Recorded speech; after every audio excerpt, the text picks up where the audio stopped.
Quelques jours plus tard, Philémon se promène au bois avec Desposoria, Antoine, Jack et Fred. L'auto les suit. Mais qu'est-ce donc? Voilà qu'à 20 mètres d'ici, ici c'est la portion de l'immense terre occupée par les semelles du colonel, donc à 25 mètres tout au plus, Biga vient de voir un événement se former puis se dérouler très vite, le temps de respirer 4 fois. Une femme est tombée sur le côté, comme abattue par un coup de mer invisible. Une autre femme, l'air d'une bonne d'enfant, pousse un grand cri. Sur toute l'allée, les arbres frémissent jusqu'à ne plus sembler que des spectres de marronniers. Et Antoine, là-bas, fait signe d'approcher au colonel et à tous ceux qui ont un cœur sur la terre. Il venait de voir passer sa mère et sa bonne, et avait couru vers elle. Bien qu'il n'eût jamais envisagé la possibilité d'une telle rencontre, Biga ne s'en étonnait pas. Comme un criminel de droit commun, il se félicitait que l'allée fût déserte. Il y a bien un garde dont l'attention semblait avoir été attirée et qui s'avançait à une centaine de mètres. Mais Biga pensait avoir le temps de tout arranger avant l'arrivée de cet homme sur les lieux. Antoine avait dû faire quelques recommandations à sa bonne. Celle-ci, calmée, accueillait le colonel avec un visage clôturé, mais sans haine. Et déjà Biga, qui portait toujours sur lui un flacon de sel en cas de blessure d'un des enfants, se penchait sur Hélène et faisait peu à peu revenir des lointains, où il s'était perdu, le beau visage maternel bouleversé. Pour la 2e fois de sa vie, Biga sourit, et d'une façon que ses émotions diverses et contradictoires rendaient plus qu'ambiguës. « Ce ne sera rien, dit-il avec amabilité, en revissant le couvercle d'argent de son flacon.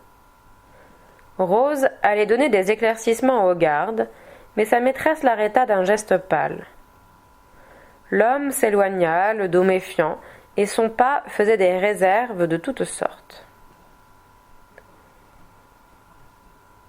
« Je suis entièrement à vos ordres, madame, dit Biga, qui donnait déjà sa carte à Hélène. Celle-ci, encore mal revenue à soi, ne prenait des choses qu'une connaissance imparfaite. Mais elle serrait son enfant contre elle. Antoine, qui ne lâchait pas la main droite du colonel, le regardait avec une fierté et une gratitude. Sa pâleur était telle qu'il ressemblait à sa mère de façon pathétique. Hélène se sentait trop faible pour haïr l'homme qui lui avait ravi son enfant. Il y eut un long silence. « Que vais-je dire à cette femme ?» songeait Biga. « Je n'ai absolument rien à lui dire. Dans toutes les circonvolutions de mon cerveau, on ne trouverait pas une seule réponse. » Hélène parla soudain, et très vite, ses mots jaillissaient comme des larmes. « Mais pourquoi avez-vous fait cela ?» Desposoria en pleurs se penche sur la mère d'Antoine et lui parle quelques instants à l'oreille. Que dit-elle? Comment excuse-t-elle son mari? On voit les 2 visages, l'un contre l'autre, parler et écouter avec passion. « Vous n'avez qu'un mot à dire, madame, dit Biga. J'appelle le garde et il me constitue prisonnier. » Un long silence. Je vous en prie, dit-elle, ne mêlez pas la police à tout ceci. J'ai besoin d'être seule pour prendre une décision. Hélène se leva, cherchant des yeux une voiture. Desposoria lui offrit la sienne. « Ah non, merci, dit la mère avec vivacité. « Si, maman, insista Antoine. » Hélène regarda Rose, et tous 3 finirent par monter dans l'auto que conduisait Gumersindo. Entrée chez elle, Hélène ferma à clé la porte de son appartement, tourna le verrou de sûreté. Elle prit Antoine dans ses bras et le pressa contre sa poitrine.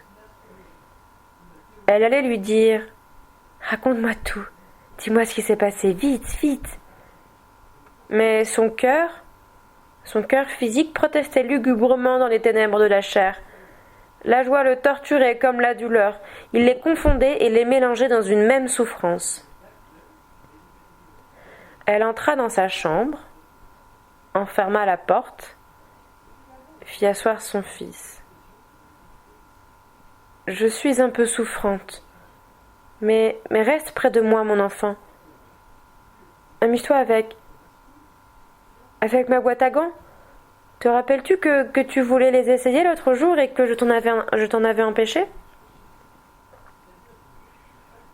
Elle s'allongea sur son lit. Antoine regardait les gants qui sentaient bon, mais il n'osait les toucher. Comme Hélène souffrait d'un fort mal de tête, elle pria l'enfant d'éteindre l'électricité. La chambre n'était plus éclairée que par une faible lueur venant du vestibule. « Cela ne t'ennuie pas trop que je te laisse un instant dans le noir ? Je suis si fatiguée. » Au bout d'un instant, « Tu es là, mon petit ?»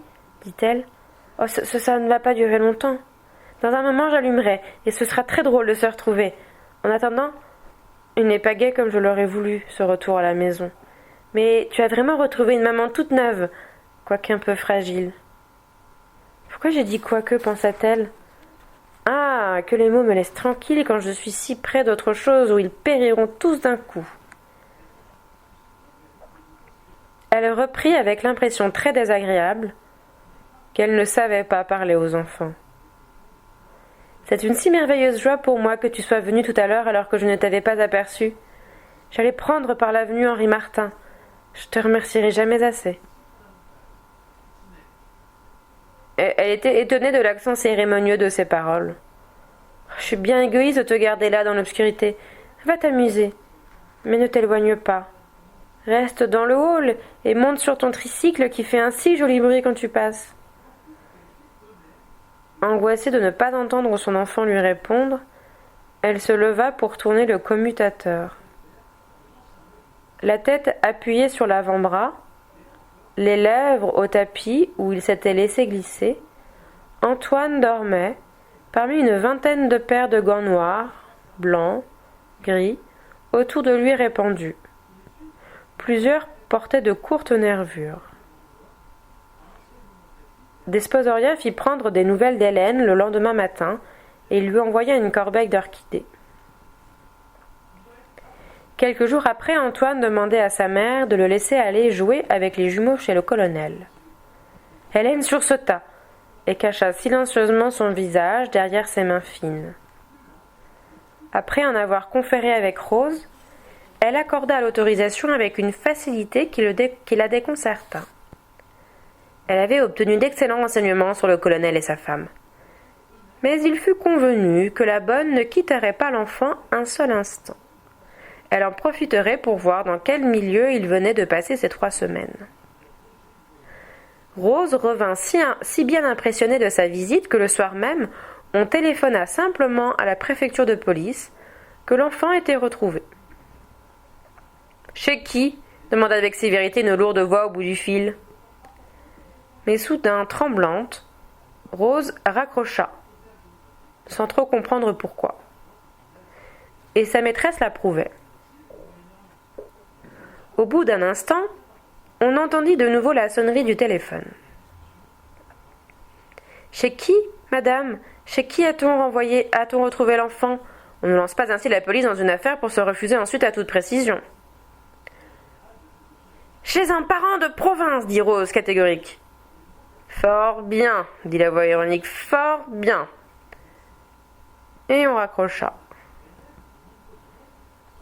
Durant les mois qui suivirent, Hélène se consacra uniquement à son fils. Elle pâlissait de plus en plus au milieu de ses souvenirs. Antoine retrouvé, elle continuait à le chercher sans espoir. Son cœur, déshabitué du calme et de la paix, semblait ne pouvoir plus battre que d'angoisse.